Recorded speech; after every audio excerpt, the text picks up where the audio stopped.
Khamenei गेल्यानंतर देखील आपल्या देशाच्या पंतप्रधानांनी कुठचंही निषेधाचं एक स्टेटमेंटही काढलं नाही, हल्ल्यावरती कुठचं स्टेटमेंट काढलं नाही. जो देश आजपर्यंत जम्मू काश्मीरच्या प्रश्नावरती देखील आपल्याला पाठिंबा देत आला, भारताला पाठिंबा देत आला, त्यांच्या मागे आपण आज अडचणीच्या काळामध्ये उभे राहिलो नाही. अहो नाराज साहेब, इराण खरंच काश्मीर प्रश्नावर आपल्याला मदत करत होता? खरंच? चला फॅक्ट्स पाहूया. साथ म्हणजे काय? इराणने काश्मीरवर नेहमी पाकिस्तानची बाजू घेतली आहे. 2017मध्ये खामेनी म्हणाले होते, काश्मीरचे ऑप्रेस्ड मुस्लिम यांना मुस्लिम राष्ट्रांनी साथ द्यावी. 2019मध्ये मोदी सरकारने आर्टिकल 370 रद्द केल्यावर खामेनी म्हणाले, भारताने मवाळ पॉलिसी घ्यावी, काश्मीरच्या मुस्लिमांवर अन्याय थांबवावा.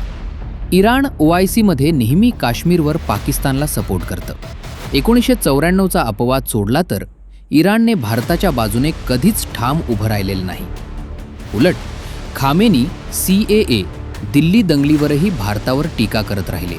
त्यांनी भारतीयांना एक्स्ट्रीमिस्ट हिंदूस असं म्हटलं. आणि आज इराण इस्रायल अमेरिकेशी युद्धात आहे. भारताने न्यूट्रल राहून दोन्ही बाजूंना संवादाने प्रश्न सोडवण्याचा सल्ला दिलाय. कारण भारताची स्वतंत्र विदेश नीती आहे राजसाहेब. इराणला साथ द्यायची होती तर काश्मीरवर इराणने पाकिस्तानला साथ द्यायची थांबवायची होती. तरीही भारताने इराणला युद्धकाळात अनेक प्रकारे मदत पाठवली.